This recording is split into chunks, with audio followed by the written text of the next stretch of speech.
मैं 12 घंटे पहले कह रहा हूँ ये चीज़ें। अगर आपने कोई बहाना बनाया और आप आने से बचे हमारे पास यहाँ पे गांव में लोगों के पास, तो उसके बाद में हमारे आपके पास और दलबल के साथ आ रहे हैं। परशुरामपुरा के लिए बड़ा खास है। सुबह से ही देख रहे हैं कि पूरी दलबल के साथ आप लगे हुए हो, क्या कुछ रहा? देखो, जिस प्रकार से 2.5 साल से इस बीजेपी के कुशासन में वर्तमान विधायक के द्वारा जो तानाशाही चल रही है, लोगों में डर का माहौल जो पैदा कर दिया, तो लोगों में आक्रोश तो धीरे धीरे पनप ही रहा था। ये इसके ताबूत में आखिरी कील मानता हूँ मैं, क्योंकि झूठ की भी एक सीमा होती है। इन लोगों ने एक झूठ को कई बार बोला तो लोगों ने सच समझ लिया, और सच समझने की वजह से इस तरह के व्यक्ति का चुनाव हो गया। अब पूरे नवलगढ़ का हर वर्ग, और मैं आपके माध्यम से विशेष तौर से कहना चाहता हूं कि व्यापारी वर्ग, किसान वर्ग, छात्र वर्ग, युवा वर्ग और सबसे ज़्यादा पीड़ित अगर वर्तमान में तो दलित वर्ग है।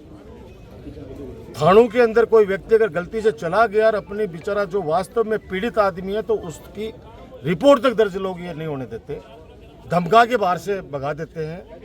ये जिस प्रकार का आक्रोश लोगों में फैला हुआ था, और फिर ये परशुरामपुरा का ये खेल स्टेडियम जगह परशुरामपुरा की है, लेकिन ये अमानत पूरे नवलगढ़ और जिले की है, क्योंकि जगह और कहीं उपलब्ध नहीं हो पाई। इसलिए परशुरामपुरा को सेलेक्ट किया कि आसपास के एरिया का, मतलब नवलगढ़ और उदयपुर वाटिका तो सेंटर है ये, तो ये अमानत पूरे जिले की है।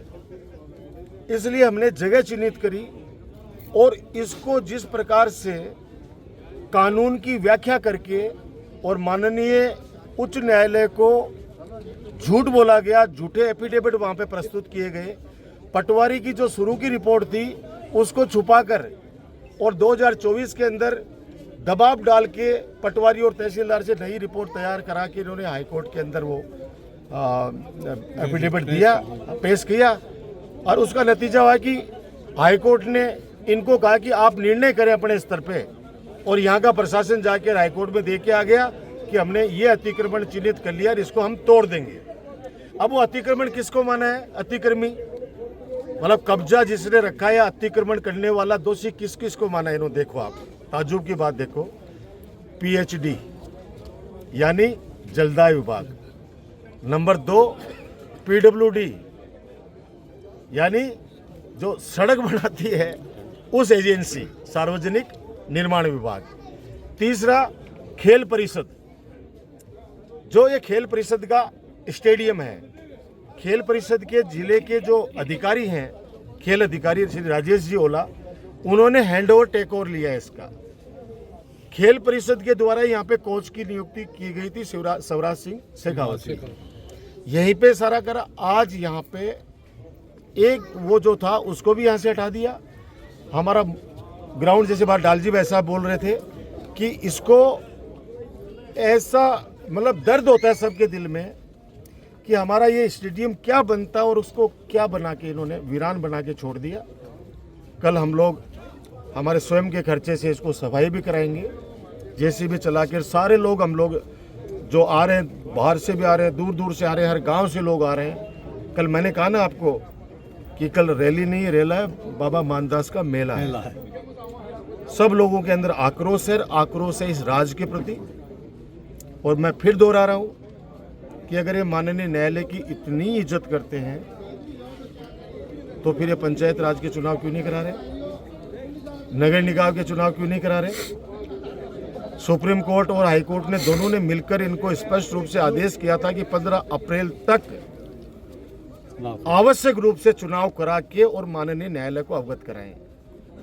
आज कितनी तारीख हो गई भाई साहब? 26 अप्रैल हो गई। इन लोगों ने वहां जाके एफिडेविट दे दिया कि हमारी ये तैयारी नहीं है, हमारी ये तैयारी नहीं है। जब ये सुप्रीम कोर्ट के आदेश को दरकिनार कर सकते हैं, तो फिर ये तो कोई माननीय न्यायालय ने कहा ही नहीं है कि इनको तोड़ो। माननीय न्यायालय ने तो ये कहा है कि 19 बहाव क्षेत्र में कोई अगर चीज है तो उसको उठा दिया जाए। तो बहाव क्षेत्र के अंदर इन्होंने किसको माना? जो ट्यूबवेल नदी में बने हुए हैं उसको माना, जो क्या 100 साल से बनी हुई है। और जो सड़क का रपटा बना हुआ है उसको मान लिया अतिक्रमण और पीडब्ल्यूडी को नोटिस दे दिया। और हमारी ये 4 दीवारी बनी हुई है नीचे, जहाँ पे अब अगर वो स्टेडियम में कुछ नहीं, स्टेडियम किसको बोलते हैं भाई, ये तो हमारा कॉर्पोरेट ऑफिस है, एडमिनिस्ट्रेटिव ब्लॉक है, तो ये तो छात्रावास है, ये तो डिफेंस एकेडमी का ऑफिस है जहाँ बच्चे क्लासेस लेंगे, बच्चे खेलेंगे। वो तो मैदान नीचे है, वो मैदान तो नीचे है। अब वहाँ पे दूब लगेगी, चारों तरफ पेड़ लगेंगे, तो उनकी सुरक्षा के लिए, आवारा पशुओं की सुरक्षा के लिए कोई तो हम लोग सेफ्टी दीवार बनाएंगे ना। वो सेफ्टी दीवार, क्योंकि वहाँ पे सरकार का पैसा नहीं लग सकता था, इसलिए हमने श्री सीमेंट से उस समय निवेदन किया कि आप बना दीजिए दीवार। कई गाँव के अंदर उन्होंने शमशान घाट पे भी दीवार बना के दी है, जोड़ पे भी ये दीवार बना के दी है, तो हमारे परशुरामपुरा में बना दी। कौन सा गुनाह कर दिया? और बच्चे तो वहाँ पे खोलेंगे, व्यक्तिगत तो कोई अतिक्रमी है ही नहीं। तो ये सब चीज़ें हैं जो मैंने आज हमारे परशुरामपुरा के गांव वालों की मीटिंग थी, आपने देखा होगा कितना जोश है। जैसे आज ये तो इंतजार कर रहे हैं कि बहुत तो फोन है भाजी, रात नींद को नहीं आ रही, कच्चो और रात कटर सुबह पहले बटे मिला बूढ़ा दीवाने को नहीं आ रही माने। तो ये सब आक्रोश है मन में और इनकी नीतियों के खिलाफ है। ये सरकार गूंगी बेरी सरकार है, इसको जगाने के लिए हम लोग सब लोग पूरे गांव में मशाल जुलूस भी निकाला है, एसडीएम ऑफिस भी गए हैं। कल प्रशासन को 11:30 बजे तक अल्टीमेटम है।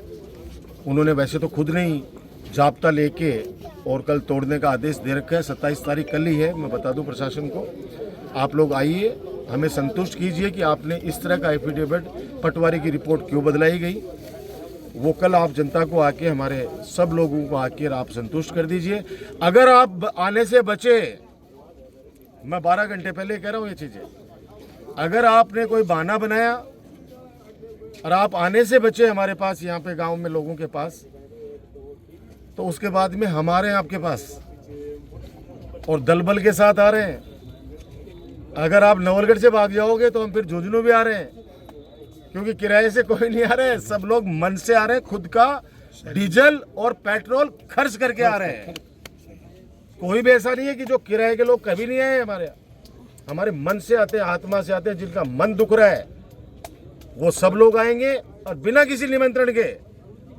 कोई घर घर नहीं गया, कोई भी, सब अपने सोते ही आज सिर्फ यह मैसेज किया गया कि भाई आना है शाम को 7 बजे। आपने देखा होगा सैकड़ों की संख्या के अंदर आए और बहुत सारे लोग आ नहीं पाए। ये नहीं उनकी उपस्थिति है, वो आप लोगों के माध्यम से देख रहे हैं, वो कल सुबह नजर आएंगे और परिवार सहित आएंगे।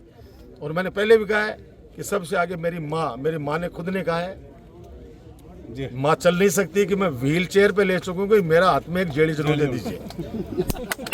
तो कल सब लोग वहाँ पे उपस्थित रहेंगे, आप लोग भी आएंगे। आपने सच दिखाया इतने दिनों तक, उसके लिए गांव की तरफ से, हमारी सब की तरफ से आप सबको धन्यवाद है।